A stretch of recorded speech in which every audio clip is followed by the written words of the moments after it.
अस्सलाम वालेकुम दोस्तों।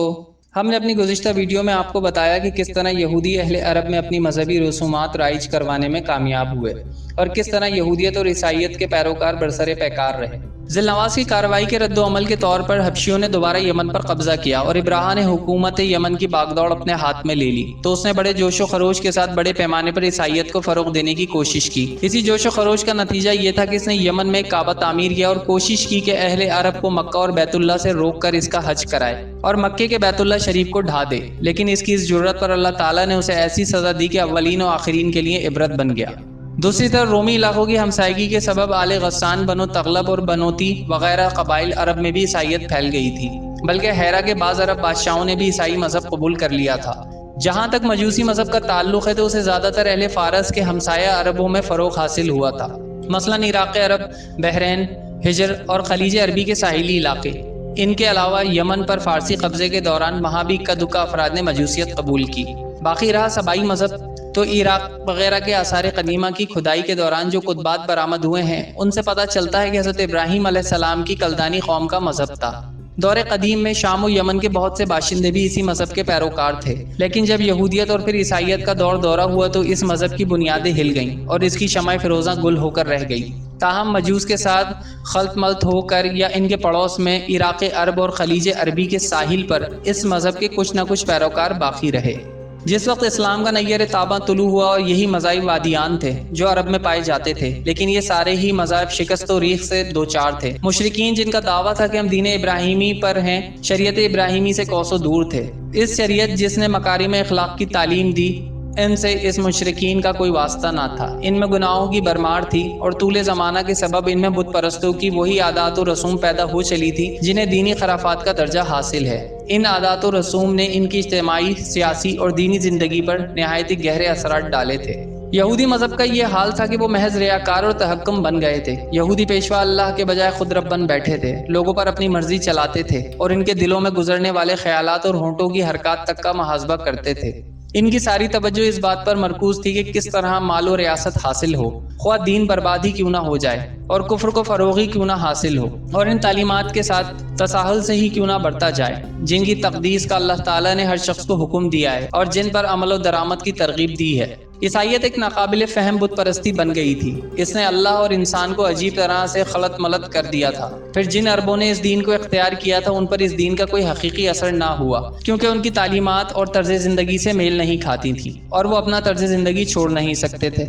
जज़ीरतुल अरब के सियासी और मजहबी हालात बयान कर लेने के बाद अब वहाँ की इज्तिमाई, इक़्तिसादी और अखलाक़ी हालात का खाका मुख्तसरन पेश किया जा रहा है।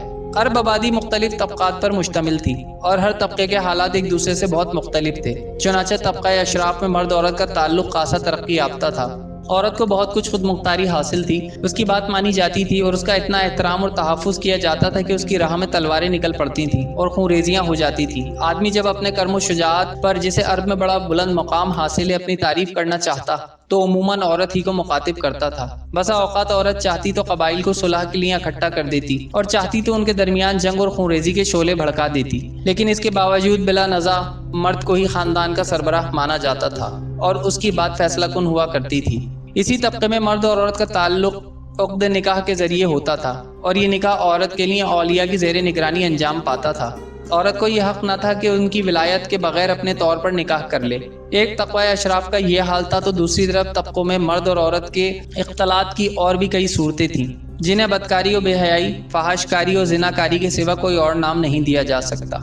ज़माने जाहिलियत में निकाह की चार सूरतें थीं। एक तो वही सूरत थी जो आज भी लोगों में राइज है।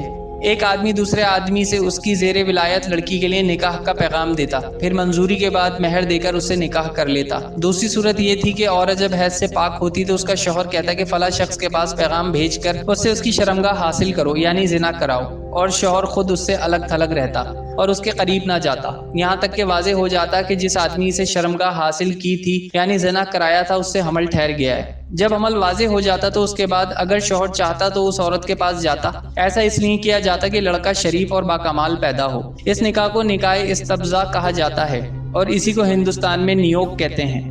निकाह की तीसरी सूरत ये थी कि 10 आदमियों से कम एक जमात इकट्ठा होती, सब के सब एक ही औरत के पास जाते और बदकारी करते। जब औरत हामला होती और बच्चा पैदा होता तो पैदाइश के चंद रात के बाद औरत सबको बुला भेजती اور سب کو آنا پڑتا، مجال نہ تھی کہ کوئی نہ آئے۔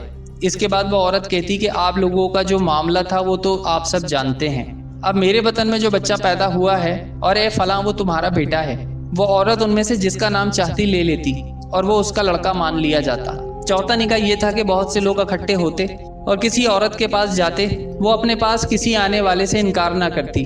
یہ خراب عورتیں ہوتی تھیں جو اپنے دروازوں پر جھنڈیاں گاڑے رکھتی تھیں تاکہ یہ نشانی کا کام دے، جو ان کے پاس جانا چاہے بے دھڑک چلا آئے۔ جب ایسی عورتیں حاملہ ہوتی اور بچہ پیدا ہوتا تو سب کے سب اس کے پاس جمع ہوتے اور قیافہ شناس کو بلایا جاتا۔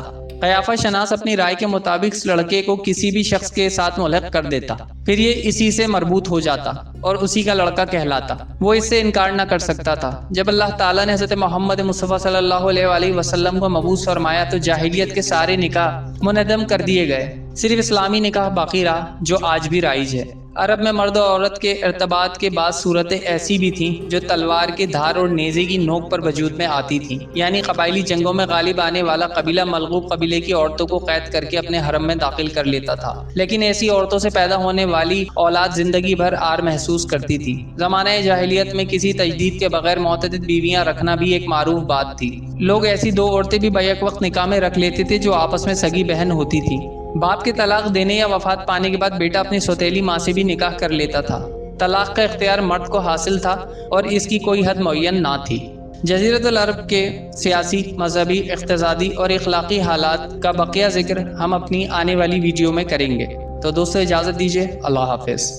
مزید معلوماتی ویڈیوز دیکھنے کے لیے ہمارے چینل کو لائک کریں، سبسکرائب کریں اور ساتھ ہی دیے گئے بیل آئیکن کو پریس کریں تاکہ آپ کو ہماری تمام ویڈیوز کے نوٹیفیکیشن بر وقت ملتے رہیں۔